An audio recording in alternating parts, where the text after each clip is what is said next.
أعوذ بالله من الشيطان الرجيم بسم الله الرحمن الرحيم قل هو الله أحد الله الصمد لم يلد ولم يولد ولم يكن له كفوا أحد صدق اللہ العظیم۔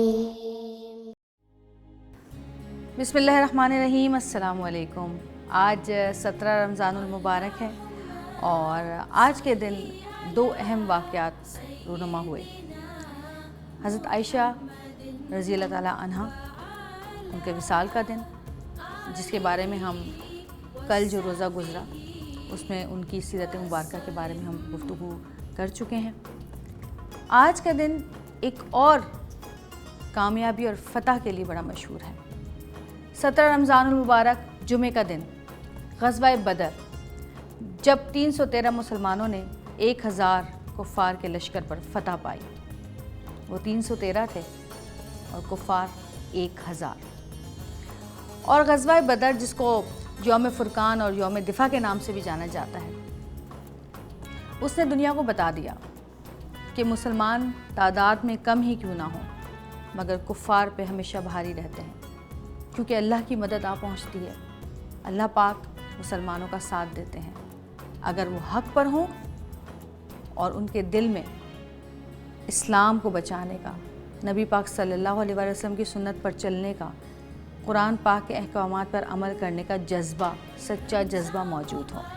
یہ وہ وقت تھا جب نبی پاک صلی اللہ علیہ وآلہ وسلم نے اپنے دفاع کے لیے تلوار اٹھائی اور کفار کو بتا دیا کہ مسلمان تعداد میں کتنے ہی کم کیوں نہ ہوں، ان کا ایمان اللہ پر ایمان اتنا بڑا ہوتا ہے کہ وہ بڑے سے بڑے لشکر کو بھی دور ہٹا دیتے ہیں، فتح پاتے ہیں، ہرا دیتے ہیں اور غازی بن جاتے ہیں۔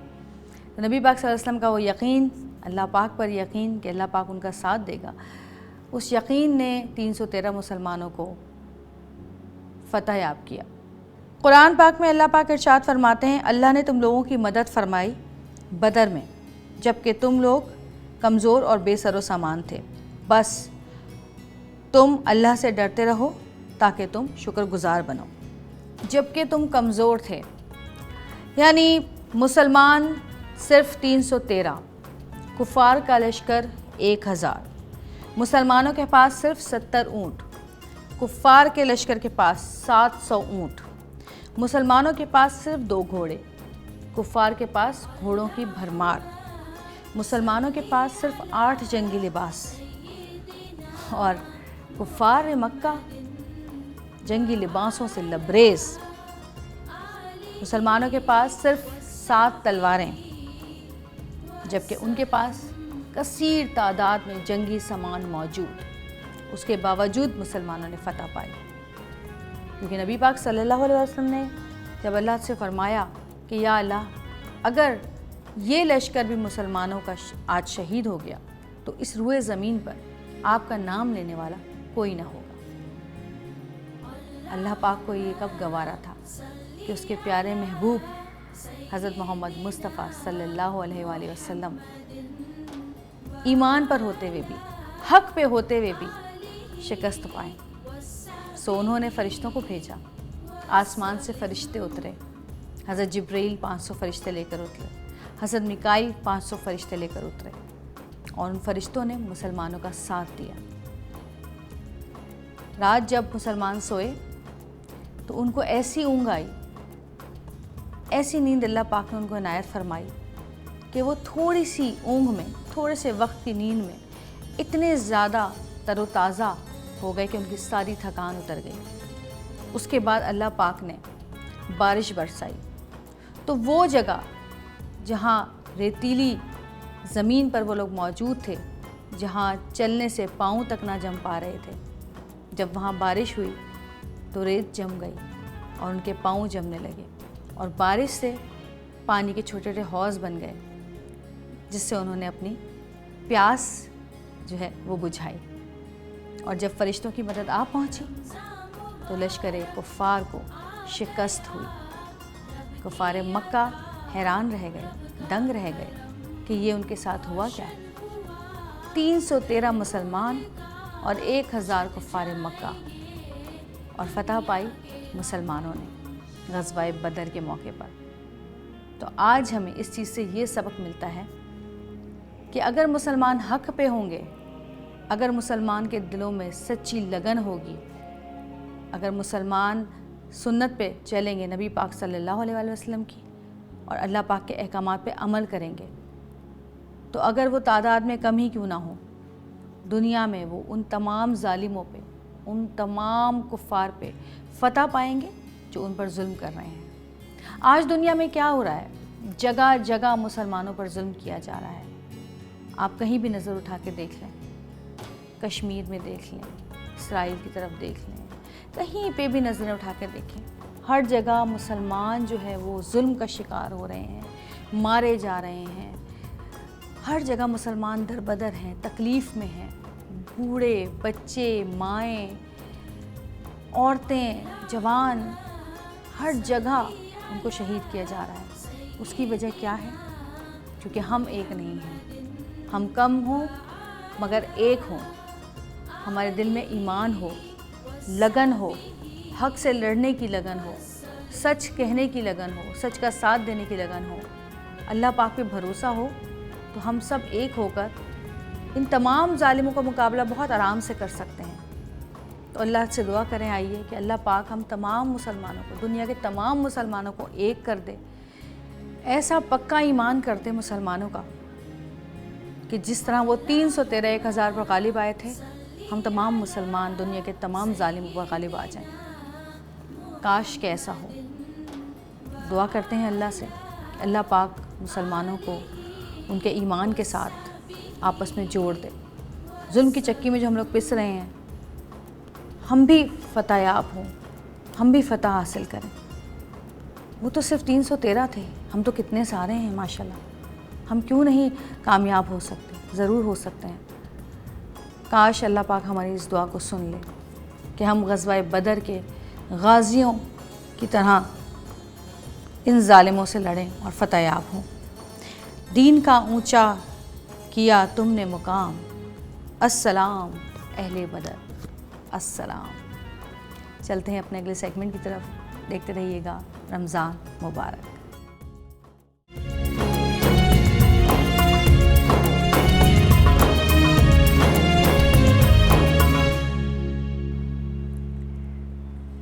ہمارے محترم جناب علامہ ڈاکٹر جمیل راٹھوڑ صاحب ہمارے ساتھ آج پھر موجود ہیں۔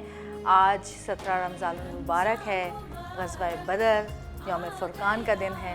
تو آج ہم بات کریں گے کہ ہمارے اسلام میں ایک مسلمان کی حیثیت سے ہم پر جہاد کی کتنے فرائض ہیں اور کس کس طرح سے ہم جہاد کر سکتے ہیں، اور آج کے دن کا جو ہمارے اسلام میں، ہمارے رمضان میں جو اہمیت ہے یوم فرقان کی، وہ کیسے ہے اور کس طرح سے ہے۔ السلام علیکم۔ وعلیکم السلام ورحمۃ اللہ وبرکاتہ۔ آج کا دن بہت اہم دن ہے ہم سب کے لیے، اور ایک تاریخ ہے غزوہ بدر کی۔ میں آپ سے پہلے سوال یہ کرنا چاہتی ہوں کہ آپ غزوہ بدر کے بارے میں سب سے پہلے تو ہمیں بتائیں، اور یہ ضرور بتائیں کہ جہاد کی کیا اہمیت ہے ایک مسلمان کی زندگی میں۔ بسم اللہ الرحمن الرحیم۔ تاریخ حق و باطل میں خیر و شر کے لاکھوں معرکے برپا ہوئے، کروڑوں لوگوں نے جام شہادت نوش کیا، لیکن واقع بدر ان سب سے اس لحاظ سے فرق رکھتا ہے، یوم الفرقان اس کو کہتے ہیں اس لیے کہ فرق والا، حق و باطل کی تمیز والا، سچائی اور برائی کی تمیز والا۔ تو یہ واقع بدر، معرکہ بدر تاریخ انسانیت کا وہ معرکہ ہے کہ جس میں وقت کے بڑے بڑے ظالم لوگوں کے بالمقابل میں مظلوموں نے سر اٹھا کر جینے کی رسم ایجاد کی۔ اچھا۔ واقع بدر وہ ہے کہ جس میں جھوٹوں کے بالمقابل اللہ نے سچوں کا سر فخر سے بلند کیا، اور میں کہوں گا کہ وقت کے فرائض نماردہ اور دہشت اور وحشت اور دہشت گردوں کے بالمقابل اللہ تبارک و تعالیٰ نے ان کے زوم باطل کو بدر کے تپتے ہوئے ریگزاروں میں لہو لہو ہوتے ہوئے دیکھا۔ تو غزوہ بدر واضح طور پر دنیا میں تمیز کرتا ہے، حقوق انسانی کا ایک بہترین چارٹر ہے۔ اس کے بعد انسان تو تھا، انسانیت اس کے بعد آئی ہے۔ اس لیے یہ میں سمجھتا ہوں کہ انسانوں کی تاریخ کا سب سے بڑا معرکہ ہے کہ جس کے اندر جو ظالم اور مظلوم کا فرق واضح ہوا، اور ظالم کی سرکوبی ہوئی اور مظلوم کا سر فخر سے بلند ہوا۔ اب غزوہ بدر کیوں برپا ہوا؟ فوری عوامل تو بے شمار تھے، لیکن میں یہ سمجھتا ہوں، میری اپنی یہ سوچ ہے کہ غزوہ بدر تو اسی دن برپا ہو گیا تھا کہ جس دن فاران کی چوٹیوں سے آفتاب نبوت طلوع ہو رہا تھا اور اندھیرے اپنی بقا کی جنگ لڑنے کے لیے صف بندی کا آغاز کر رہے تھے۔ جب سورج طلوع ہوتا نا تو اندھیرے ختم ہوتے، انہوں نے کہا کہ سورج طلوع ہو گیا ہے۔ اور غزوہ بدر تو اسی روز برپا ہو گیا تھا جب کفر اور شرک کے جلتے ہوئے معاشرے میں اور ظلم و جبر سے سلگتے ہوئے معاشرے میں حضور اکرم صلی اللہ علیہ وسلم نے پہلی مرتبہ حق و انصاف کا پرچم بلند کیا۔ تو وقت کے جتنے بڑے بڑے جگادری تھے، وڈیرے تھے، ان کو پتہ چل گیا تھا کہ اب ہمارے ظلم کا تسلط ختم ہونے والا ہے۔ غزوہ بدر اسی روز شروع ہو گیا تھا جب ایک کہہ رہا تھا قولوا لا الہ الا اللہ تفلحوا، لا الہ الا اللہ کہو اور فتح پا جاؤ اور فلاح پا جاؤ، اور دوسرا کہہ رہا تھا تبا لک اما جمعنا، خدا نہ خواستہ اس لیے ہمیں جمع کیا تیرے ہاتھ ٹوٹ جائے۔ اسی کی پھر رد میں سورہ تبت یدا اللہ نے سورہ لہب نازل کی۔ تو غزوہ بدر تو اسی روز شروع ہو گیا تھا جب میں خانہ عرفان کے متوالوں اور شمع توحید کے پروانوں کو برننگ سٹونز پر لٹایا جاتا تھا، انہیں ٹارچر کیا جاتا تھا۔ کیوں؟ اس لیے کہ انہوں نے انکار کر دیا تھا کہ اپنے ہاتھ سے بنائے ہوئے لات، منات، عزا، حبل، یغوث، یعوق، نصر، ود اور سوا کے بالمقابل ہم اپنی پیشانی کو نہیں جھکائیں گے۔ اپنی پیشانی ہم ایک خدائے وحدہ لا شریک کے سامنے جھکائیں گے جس نے ہمیں بنایا ہے، ہم اس کے سامنے نہیں جھکیں گے جس کو ہم نے بنایا ہے۔ جب یہ تصور پیش کیا گیا تو وہ آپ کو پتہ ہے کہ مکہ کے اندر ابو لہب کا اپنا خدا تھا، ابو جہل کا اپنا خدا تھا، وہاں پر بھی مونوپولیز تھیں کہ بڑے بڑے وڈیرے جو جاگیردار تھے، ان کے سردار تھے، ان کے اپنے اپنے خدا ہوتے تھے کہ یہ اس کا خدا، یہ اس کا خدا، میرے خدا کے سامنے جھک۔ تو حضور اکرم صلی اللہ علیہ وسلم نے فرمایا کہ نہیں، اس کائنات ارضی و سماوی کا ایک ہی خدا ہے اور وہ خدا وحدہ لا شریک ہے۔ جب یہ اعلان کیا تو اسی روز ہی دراصل وہ فرق واضح ہو گیا تھا حق و باطل کا، اسی روز ہی آغاز ہو گیا تھا غزوہ بدر کا۔ تو مجھے یہ پوچھنا ہے کہ جو لوگ کہتے ہیں کہ جیسے قرآن میں بھی کہ فرشتے نازل ہوئے تھے، لیکن لوگوں کا کہنا یہ ہے کہ ان فرشتوں کے اترنے سے پہلے وہ ریت ڈال دی گئی تھی، تو اس کا کیا معاملہ ہے؟ کچھ آپ بتائیں گے ہمیں؟ دیکھیے میں آپ سے عرض کروں کہ بڑا عجیب و غریب معاملہ ہے۔ قرآن پڑھے نا، اللہ فرماتا ہے کہ میں فرشتے بھیج رہا ہوں، انی معکم فثبتوا الذین آمنوا، اور پھر میں بھی آ رہا ہوں ان کے ساتھ تاکہ مسلمانوں کے ثابت قدم ہو جائے۔ تو وہاں پر تو اللہ تبارک و تعالیٰ خود فرمایا انی معکم، کہ ان کے ساتھ میں بھی موجود ہوں۔ سبحان اللہ۔ تو جہاں رسول اللہ ہوتے ہیں وہاں خدا نہ ہوئے کیسے ہو سکتا ہے؟ ہجرت پہ جا رہے ہیں تو غار میں برو لا تحزن ان اللہ معنا، ابو بکر سے کہو کہ خوف یا حزن و منال نہ کرے، تمہارا اللہ تمہارے ساتھ ہے۔ تو جہاں ابو بکر ہو، جہاں صدیق ہو وہاں رسول ہوتا ہے، جہاں رسول ہو وہاں رسول کا خدا ہوتا ہے۔ تو یہ تو کمبینیشن ہے۔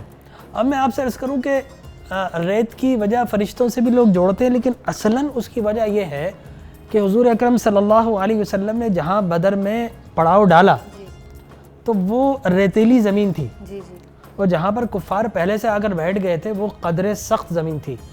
تو حضور اکرم صلی اللہ علیہ وسلم نے قرآن وما رمیت اذ رمیت ولکن اللہ رمی، یہ مٹی جو پھینکی رسول نے نہیں پھینکی، خدا نے پھینکی ہے۔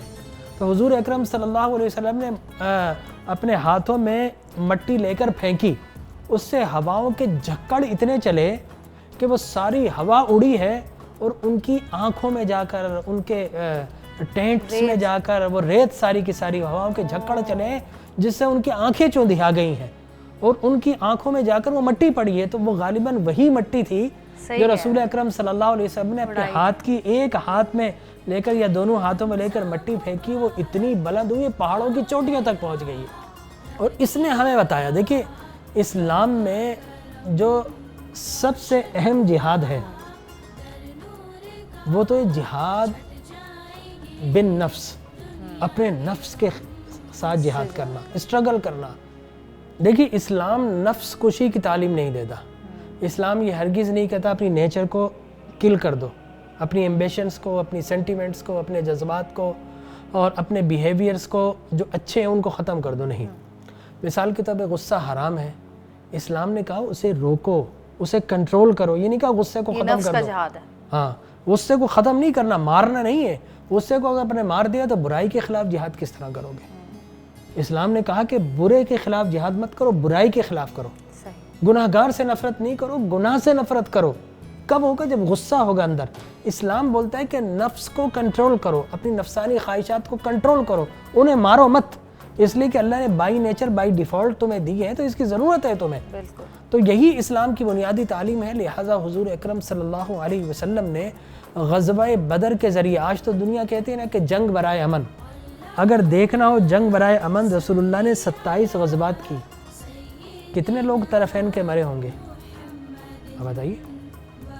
1018 اتنے 27 غزوات میں. لہذا ثابت ہوا کہ رسول اکرم صلی اللہ علیہ وسلم کے غزوات آپ نے تلوار اٹھائی ہے تو مارنے کے لیے نہیں اٹھائی، پیس کے لیے، امن کے لیے، تاکہ لوگوں کو ان وڈیروں سے اور ان جاگیرداروں اور سرداروں سے آزاد ہو کر صحیح اور برے کی تمیز آ جائے. اسلام نے کبھی یہ بھی نہیں کہا کہ تلوار سر پہ رکھ دی کلمہ پڑھو. نو، لا اکراہ فی الدین.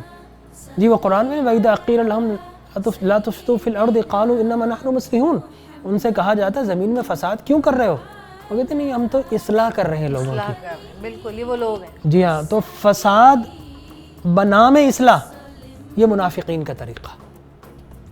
وہ فرمایا من اجل ذالک کتبنا علی بنی اسرائیل. پوری تفصیل ہے کہ جو ایسا کرتے ہیں وہ اللہ رسول سے جنگ کرتے ہیں. انما جزاء الذین یحاربون اللہ ورسولہ ویسعون فی الارض فسادا ان یقتلوا او یصلبوا وتقطع ایدیہم وارجلہم من خلاف او ینفوا من الارض. اگر ایسا کرتے ہیں تو اس کی جرم کے مطابق سزائیں بتائی گئی کہ اس کا ایک طرف کا ہاتھ کاٹ دیں اور ایک طرف کا پیر کاٹ دیں جو زمین میں فساد کرتا ہے، یا اسے قتل کر دے. اس سے کم درجے کا اس نے فساد فی الارض کیا، زمین میں فساد پھیلایا، دہشت و وحشت پھیلائی، تو پھر ایک طرف کا ہاتھ ایک طرف کی ٹانگ کاٹ دے. اس سے کم جرم ہے تو پھر اسے اپنے علاقے سے علاقہ بدر کر دے. یہ دنیا میں سزا ہے، قیامت میں بڑی سزا ہوگی. تو جو دین کو اپنی فرقہ واریت یا پیسے لے کر بنام جہاد اسلام کو بدنام کرتے ہیں، ان کا اسلام سے کوئی تعلق نہیں ہے. وہ تو دوسروں کے ایجنٹ ہیں. ہر دور کے منافق ایسا ہی کرتے رہے ہیں. لہٰذا یاد رکھیے کہ اسلام میں جہاد بالقتال، یا آخری ہے جہاد بالقتال کا مطلب ہے تلوار سے جہاد. پہلا جو جہاد اسلام نے سکھایا وہ اپنے نفس سے سکھایا ہے. قلم کے ساتھ جہاد کرو، اپنے مال کے ساتھ جہاد کرو، اپنے معاشرے میں امن پھیلانے کے لیے اور اسلام کو پھیلانے کے لیے جہاد کرو. پھر اس کے آخری کے اندر پھر جا کر جہاد بالقتال ہے، تلوار کے ساتھ جہاد ہے. اور یہاں پر بھی ریسٹرکشن ہے وَلَا تَعْتَدُوا، حد سے نہ بڑھ جانا. یہ ہے جناب اسلام، اتنی اعلیٰ اقدار کا مذہب ہے. حضرت علی کرم اللہ وجہ الکریم حالت جنگ میں آپ یہ دیکھیں، یہ ہوتا ہے سیلف کنٹرول. کہ آپ نے دیکھا ہوگا کہ ایک کافر جو ہے جب حضرت علی اس پر چڑھ جاتے ہیں، تلوار چلانے لگتے ہیں، تو یہ کنٹرول ہے. ایک سے تلوار کٹ جاتی ہے، سر کٹ جاتا ہے، ایک روک لیتا ہے. تو اس نے جب دیکھا کہ اب میری زندگی کا چراغ گل ہونے والا ہے تو اس نے حضرت علی کے چہرے کی طرف تھوک اچھال دیا. تو آپ نے ایک دم سے ہاتھ روک لیا اور اس کے سینے سے ہٹ گئے. اس نے کہا یہ کیا ہوا؟ میں تو اپنی سمجھ رہا تھا زندگی ختم ہو رہی ہے، مایوسی کے عالم میں نے ایسا کیا تھا. حضرت علی کرم اللہ وجہ الکریم فرماتے ہیں جب تک تو مجھ سے لڑ رہا تھا تو اللہ کی دشمنی میں لڑ رہا تھا. اب تو نے تھوک میری جانب اچھال کر مجھ سے دشمنی کر لی. تو علی اللہ کے دشمنوں کو چھوڑتا نہیں ہے اور اپنے دشمنوں کو مارتا نہیں ہے. سبحان اللہ. تو حضرت علی نے چھوڑ دیا. نتیجہ کیا نکلا؟ ٹھیک ہے، دو چیزیں ہوتی ہیں نا کہ event plus response is equal to result. Event کیا تھا کہ جنگ تھی، حضرت علی مارنے والے تھے، ٹھیک ہے نا، اس نے تھوک اچھال دی، یہ ایونٹ ہے. حضرت علی نے رسپانس کیا دیا؟ اس کو چھوڑ دیا. ریزلٹ کیا نکلا؟ اس کی زبان سے جاری ہو گیا لا الہ الا اللہ محمد رسول اللہ. سبحان اللہ. تو یہ حالت جنگ ہے، یہ اسلام کی یہ تعلیم ہے. یہ لوگ جو اسلام کو بدنام کر رہے ہیں یہ تو دشمنوں کے ایجنٹ ہیں، ان کا کیا تعلق دین سے؟ اور میں آپ سے پوچھتا ہوں کوئی کہے کہ اسلام تلوار سے پھیلا، بھائی انڈونیشیا میں کون سی اسلامی فوج گئی؟ کتنے مسلمان ہیں؟ ٹھیک ہے نا، ملیشیا میں کون سی اسلامی فوج گئی؟ اگر اسلام تلوار سے پھیلتا تو باخدا اسپین میں 800 سال مسلمان حکومت کرتے رہے، ایک بھی نان مسلم نہ ہوتا وہاں پر۔ انڈیا کے اندر 1000 سال مسلمانوں نے رول کیا نا، ایک بھی ہندوتوا کا پرچار اور پیروکار نہ بچتا۔ اسلام بولتا ہے سب یا تو کلمہ پڑھو یا پھر مارے جاؤ، نہیں، یہ اسلام کی تعلیم نہیں ہے۔ اسلام کی تعلیم ہے اسلام پھیلاؤ تو محبت سے پھیلاؤ، اخلاق سے، اسلام کو بچاؤ تو تلوار سے بچاؤ۔ اور جس طرح آپ نے کہا کہ رسول مکرم صلی اللہ علیہ وسلم کی اہانت کرنے والوں پر باقاعدہ کچھ لوگ چڑھ دوڑتے ہیں اور کہتے ہیں کہ الزام لگاتے ہیں، ثبوت نہیں ہوتا، تو بات یہ ہے کہ اسلامی قوانین بنے ہوئے ہیں، ہمارے یہاں قوانین پہ عمل نہیں ہوتا۔ آپ یقین جیجئے قوانین پہ عمل ہونا شروع ہو جائے تو یہ سارے کے سارے معاملات کنٹرول میں آ جائیں گے۔ آپ بچائیے کہ حضور کی ناموس کی جو شق ہے 295C، آج تک اس پاکستان میں اس کے کمپلینس آئیں، کسی کو سزا ملی ہے؟ نہیں ملی۔ لوگوں کو پتہ ہے کہ رسول اللہ کی گستاخی کو چھوڑ دیا جائے گا، تو پھر حضور کا عشق تو سر چڑھ کر بولتا ہے۔ لہٰذا میں سمجھتا ہوں اس چیز کو اگر روکنا ہے تو پھر قانون کو امپلیمنٹ کیجئے، کچھ سزائیں دے دیجئے، کوئی ایک شخص بھی دنیا میں پیدا نہیں ہوگا جو نبی کی اہانت کرے۔ اور یہ بھی بتا دوں، ہمارے یہاں یہ نہیں ہے کہ کچھ رسول اللہ کی توہین کی کسی نے، بلاسفیمی وہی ہے، نہیں، کسی نے حضرت عیسیٰ علیہ السلام کی توہین کی، وہ بھی بلاسفیمس ہے۔ بالکل، کسی نے حضرت موسیٰ علیہ السلام کی توہین کی، کیونکہ ہم تو سب کو ہی مانتے ہاں، تو وہ بھی اہانت کرنے والا ہے، اس نے بھی ہیوملیشن کی ہے ہیں۔ بالکل، رسول کی۔ تو ہم توہین میں اور رسولوں کو مارنے میں لا نفرق بین احد من رسلی، ہم ان میں فرق نہیں کرتے، سارے نبی اللہ کے نبی، ہاں ان میں تلک الرسل فضلنا بعضهم علی بعض، ان میں رسول بعض کو بعض پر فضیلت دی۔ منہم من کلم اللہ، کوئی ان میں سے ایسا تھا جس کو طور سینہ بلا کر شرف کلام کیا، ورفع بعضهم درجات، کوئی ایسا تھا اس کا درجہ اس سے بھی بڑھا دیا کہ موسیٰ وہ ہے جنہیں طور سینہ پر بلوا کر شرف کلام عطا کیا جاتا ہے، اور جس کا درجہ بلند کرنا ہوتا ہے اسے دنا تدل فتدلہ اور قاب قوسین کے مقام پر بلوا کر شرف کلام بھی عطا کیا جاتا ہے، شرف دیدار بھی عطا کیا جاتا ہے۔ سبحان اللہ، سبحان تو یہ فرق ہے، لیکن نفس نبوت میں سارے برابر ہیں۔ تو اسلام امن کا مذہب ہے۔ آج بھی آپ یہ دیکھیے کہ پوری دنیا میں، ہم نے تو کہا نا کہ 27 غزوات میں 1018 دونوں طرف ہیں ان کے لوگ، لیکن آپ بتائیے کہ یہ بولتا ہے جب کمزور ہونا تو مارا بھی جاتا، رونے بھی نہیں دیا جاتا۔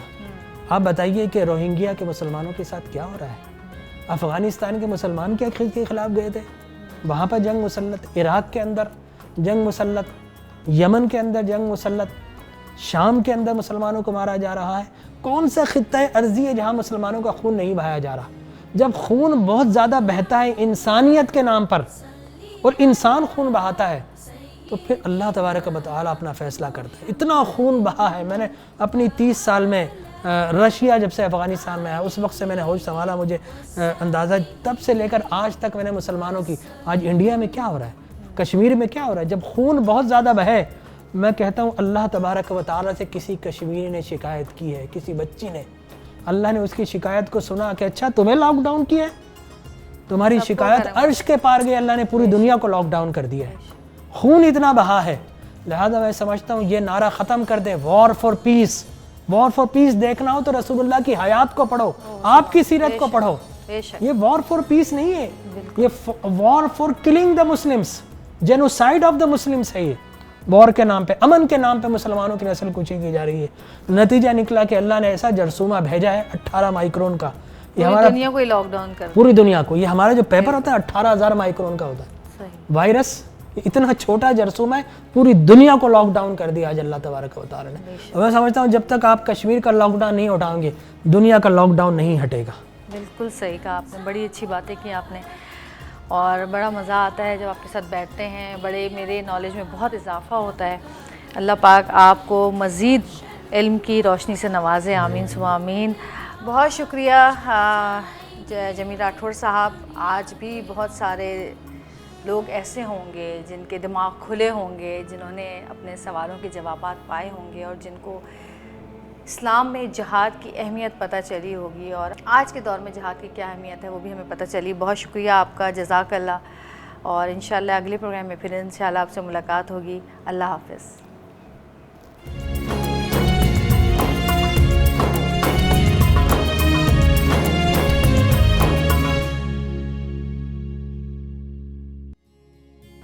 اقصیٰ ہمارے ساتھ موجود ہیں اور اقصیٰ کے آتے ہی نا ہمارے گھر میں میرے، کیونکہ ظاہر اسٹوڈیو تو ہے ہی نہیں، تو میرے گھر میں ایک سر جو ہے نا چاروں طرف پھیلنے لگ جاتے ہیں اور ایک خوبصورت سی آواز جو ہے وہ میرے گھر کے چاروں طرف گونجنے لگتی ہے. اللہ پاک تمہیں اس کا اجر دے اور اللہ پاک تمہاری درجات جو ہیں وہ بلند کرتا جائے اور ایسا وقت جلدی آئے، کیونکہ ہم سب ایسے وقت کے لیے بے قرار ہیں. ایسا وقت جلدی آئے کہ ہم مسجد نبی میں بیٹھ کے جو ہے ثنا خوانی کر رہے ہوں. آمین ثم آمین. اقصیٰ کیا سنا رہی آپ نے ہوں؟ مسجد نبوی کی بات کی ہے تو ایک مناجات میرے ذہن میں آ گئی تو وہی پیش کر رہی ہوں. اے سبز گنبد والے منظور دعا کرنا، جب وقت نظر آئے دیدار عطا کرنا. اے نور خدا گھبراؤں گا جب تنہا،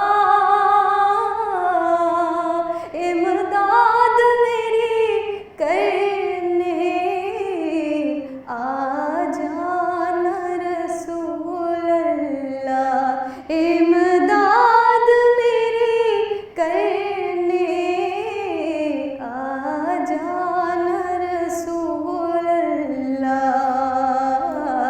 روشن میری تربت کو للہ ذرا کرنا، جب وقت نظر آئے آقا دیدار عطا کرنا. اے سبز گنبد والے منظور دعا کرنا، جب وقت نظر آئے دیدار عطا کرنا. سبحان اللہ سبحان اللہ. آمین ثم آمین. اور اس نعت سے جڑا ایک نام جو ہمیشہ کے لیے جڑ گیا ہے، امجد صابری صاحب. اللہ میاں امجد بھائی کے درجات بلند فرمائے اور ان کو جنت میں اعلیٰ مقام عطا فرمائے، ان کے گھر والوں کو صبر دے. جب بھی نعت جہاں بھی سنی جاتی ہے امجد بھائی ضرور یاد آتے ہیں. خیر، اللہ تعالیٰ نے بھی ایک نظام بنایا ہے زندگی میں، آج ہے کل نہیں، سب نے مرنا ہے. اللہ پاک سب کو توفیق دے کہ ہم سب اس کے بتائے ہوئے راستے پہ چلیں، نبی کی سنت پہ عمل کریں. آمین ثم آمین. بہت شکریہ، بہت خوبصورت آواز، بہت خوبصورت نعت. اللہ پاک تمہیں بھی بہت اجر دے اس کا. آمین.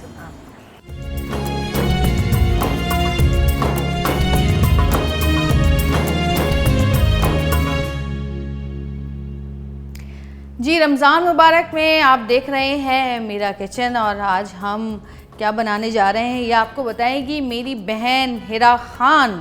اور ہیرا جو ہے ہمارے ساتھ 2 دن سے جو ہے لگی ہوئی ہیں، 2-3 دن سے کاموں میں لگی ہوئی ہیں. میں نے کہا کہ بھائی میں تھک جاتی ہوں تو اب کچن تم تھوڑی دن کے لیے سنبھال لو آ کر.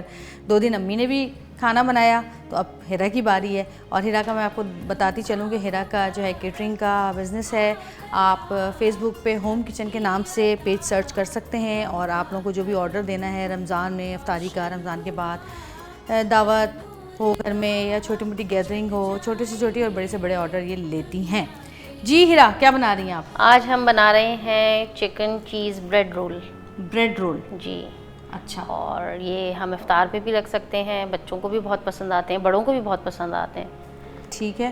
اس کے لیے کیا کیا چیزیں چاہیے ہمیں؟ اس کے لیے ہمیں چکن چاہیے جو بوائل ہو کے جو ہے نا اس کو ریشہ کیا ہوا ہے. اس کے علاوہ ہمیں چیڈر چیز ہے، موزریلا چیز ہے، بریڈ ہے. بریڈ کو ہم نے چاروں طرف سے سلائس اس کے کٹ کر کے اور اس کو بیل لیا ہے بیلن سے. بیلن سے بیلا؟ جی بیلن سے بیلا ہے. دھنیا ہے باریک کٹا ہوا، شملہ مرچ ہے، آئل ہے، انڈا ہے، اور اس کے اندر کالی مرچ ہے، نمک ہے، اور کٹی ہوئی لال مرچ ہے. اوکے. اس کے ساتھ مایونیز ہے، ریڈ ساس ہے، سویا ساس ہے، اوریگینو ہے، وائٹ پیپر ہے، اور باسل لیوز ہیں. تو یہ افطار میں بھی بنا سکتے ہیں ہم. افطار میں یہ چیزیں زیادہ استعمال ہوتی ہیں, اور اگر رمضان نہ ہو تو ہم ہائی ٹی وغیرہ جو کرتے ہیں چائے پہ بلاتے ہیں لوگوں کو, اور خاص کر جب لڑکیوں کے رشتے کے لیے لوگ آتے ہیں تو تو یہ چیزیں بنا کے ہم ٹرے میں پیش کر سکتے ہیں. کہ سموسے جلیبیوں کا ٹائم اب چلا گیا, آپ کچھ نئی چیزیں بھی بناؤ بھائی. چلیں جی شروع کریں پھر. جی جی. ہاں جی. اچھا, سب سے پہلے تو ہم چکن جو ہے وہ باؤل میں نکالیں گے. ٹھیک ہے. ٹھیک ہے, ہم نے چکن نکالی. پورا کیوں نہیں نکال رہے؟ پورا نہیں نکال رہی میں, چیز کے حساب سے نکال رہی ہوں. اچھا, یہ کیلی چکن. جی, ہاف باؤل جو ہے یہ اس کا ہے چیڈر چیز.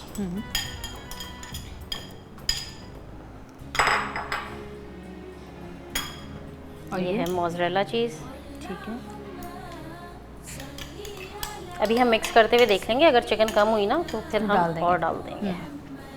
اور ٹھیک ہے. مجھے کیپسیکم, شملہ مرچ,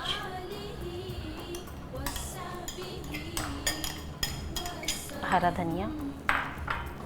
ہرا دھنیا, میں ہوں چھوٹا ہیلپر. اچھا, یہ کالی مرچیں ہیں تقریباً 1 ٹیبل اسپون. صحیح ہے. ٹھیک ہے. یہ لال مرچیں ہیں, یہ بھی ہم ساری ڈالیں گے کیونکہ بس اس میں یہی دونوں ڈلیں گی. اچھا, صحیح. مرچوں میں نا. ٹھیک ہے. اب اس میں بھی یہ ہے کہ آپ کیسے کھاتے ہیں, ہلکی کھاتے ہیں. 1 چمچہ نمک. نمک تو کم ڈلے گا کیونکہ چیز میں نمک ہوتا ہے. ہوتا ہے لیکن چیز میٹھی بھی تو ہوتی ہے, اور پھر ہم اس میں بریڈ میں کریں گے تو وہ پھر کم ہو جائے گا. صحیح.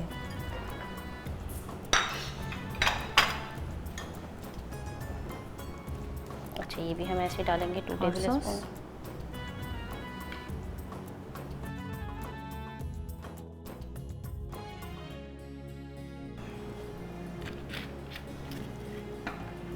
سویا ساس. اچھا, میونیز. مزیدار ٹیسٹ آئے گا چیز کے ساتھ سویا ساس اور میونیز اور ریڈ ساس کا. یہ لیں, میں نکالا. یہ کتنا ڈالنا ہے؟ 2 ٹیبل اسپون. یہ تو آپ کو جتنا جوسی چاہیے نا آپ اتنا اس کو ڈال لیں. کریمی, بس جوسی کریمی. اس میں آپ چیز اگر چاہیں چیز کی فلنگ زیادہ کرنی ہے تو آپ اس میں چیز بھی زیادہ ڈال سکتے ہیں. اگر خالی موزریلا چیز کا کرنا ہے تو خالی موزریلا چیز کر سکتے ہیں. خالی چیڈر چیز اگر کرنی ہے تو خالی چیڈر چیز بھی کر سکتے ہیں چکن کے ساتھ, کیپسیکم کے ساتھ. اچھا, یہ وائٹ پیپر ہے, بس یہ تھوڑی سی ڈال لیں انڈے میں. White paper. جی ٹھیک ہے. کیونکہ یہ دکھتی نہیں ہے اور لگتی انڈا پھینٹ کے آپ نے اس میں وائٹ پیپر ڈالا. اور یہ اوریگینو لیوز ہیں. اوریگینو, اور یہ اوریگینو لیوز ہر اسٹور پہ آپ کو آرام سے مل جاتے ہیں. امتیاز پہ, حاجی پہ, ناہید پہ, ہر جگہ یہ مل جاتے ہیں. یہ باسل لیو ہیں. یہ بیسل لیوز ہیں. یہ بھی. بس اچھا, اس کو پھینکیں گے اچھی طرح. نہیں, میں کرتی ہوں, آپ یہ بنائیں جب تک.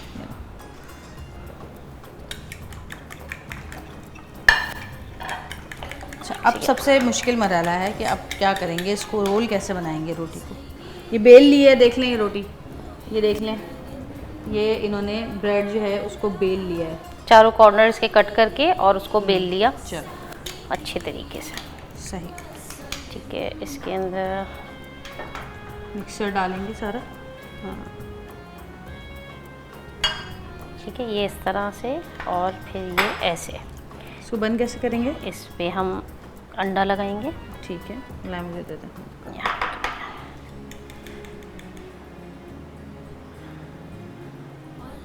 اچھا, اب اس میں ہم 2 طرح سے لگا سکتے ہیں. آپ آخر میں بھی لگا سکتے ہیں پہلے بھی اور پہلے بھی لگا سکتے ہیں.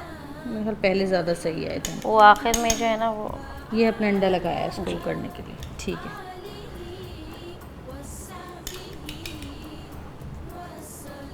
چلو,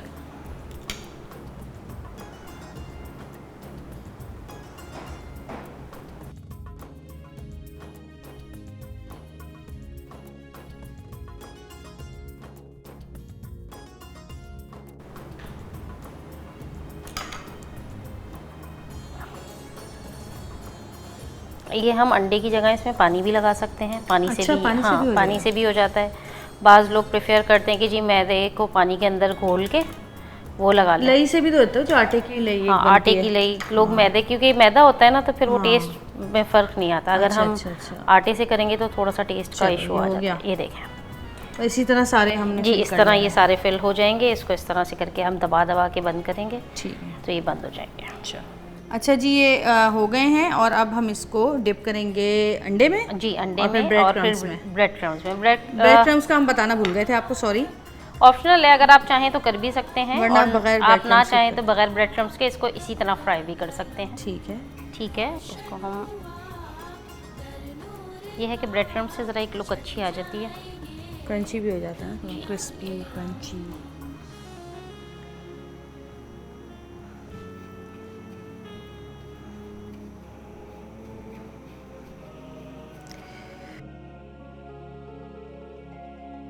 اچھا اب یہ ہم اس کو فرائی کریں گے, گرم تیل میں ڈالیں گے. ہم اس کو نا ایک دفعہ دوبارہ چیک کر لیجیے گا کہیں سے کوئی ہول کھلا ہوا تو نہیں ہے. کوئی بات نہیں, کھلا ہوا ہم کھلا ہوا بھی کھا لیں گے, کوئی ایسی ٹینشن نہیں ہے.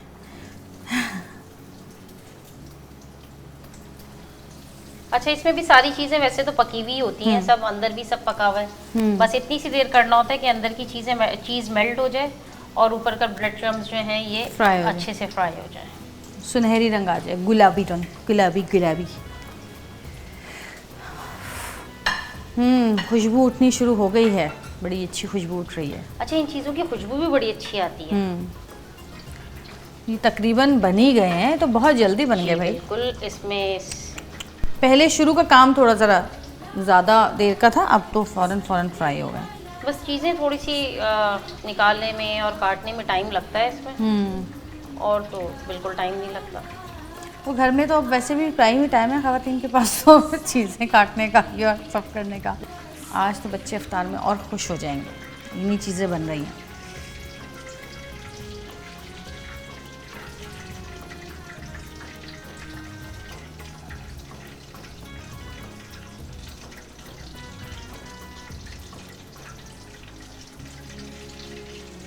یہ ناظرین یہ تیار ہے اور ہم اسے اچھا سا سرو کریں گے. سرو کرنے کے لیے پریزنٹیشن کی ضرورت ہوتی ہے, پریزنٹیشن بہت ضروری ہوتی ہے. تو ہم کرتے ہیں اس کی پریزنٹیشن اور دکھاتے ہیں کہ اس کے بعد اس کی کیا شکل آئی ہے. یہ ہے خوبصورت پریزنٹیشن. ہمارے پاس اصل میں یہاں ٹائم کم ہوتا ہے نا, جلدی جلدی چیزیں کرنی ہوتی ہیں, اور پھر اوپر بھی افطار کرنا ہوتا ہے, اوپر بھی جا کے بنانا ہوتا ہے. اس کے بعد ہمیں کسی دن اوپر کا بھی لائیو افطاری, ویسے تو میں دکھا چکی ہوں لیکن ایک دن اور دکھا دیں گے. جی ناظرین اب ہمارے یہاں پر تیار ہیں چکن چیز بریڈ رولز, اور یہ یقیناً بہت مزیدار بنے ہوں گے. ابھی ہم بچوں کو کھلائیں گے, آپ لوگ بھی ضرور بنائیے گا اور ہمیں کامنٹ میں بتائیے گا کہ کیسے بنے ہیں. انشاءاللہ سب کو بہت اچھے لگیں گے. اور افطاری میں ایک نئی ڈش کا اضافہ کیجیے اپنی, تاکہ تھوڑا سا ذرا بچے بھی اور بڑے بچے بھی دل لگا کے افطاری کریں. اور کچھ بچے تو ایسے ہوتے ہیں جو کہ افطاری کے لیے جو ہے نا اتنے بے چین ہوتے ہیں کہ آج کیا بن رہا ہے, آج کیا بن رہا ہے. تو ہمارے یہاں بھی یہی ہوتا ہے, خاص کر شربتوں میں پوچھتے ہیں کہ شربت ڈرنکس کون سی بن رہی ہیں آج کل آج, اور پکوڑوں کا پوچھتے ہیں کہ یہ کون سے بن رہے ہیں, رول کون سے بنا رہے ہیں, سموسے کون سے بنا رہے ہیں.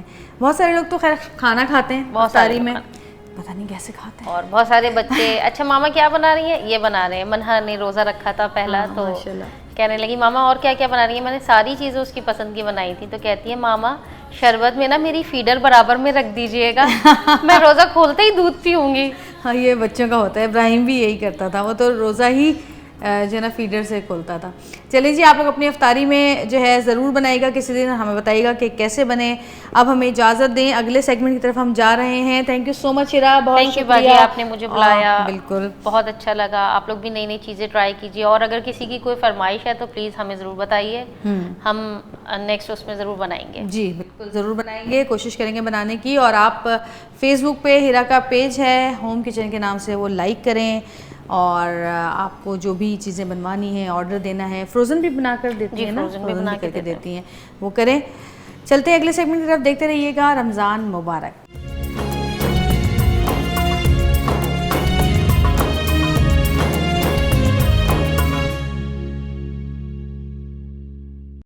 جسے عشق شاہ رسول نہیں ہے, مسلمان نہیں ہے, مسلمان نہیں ہے.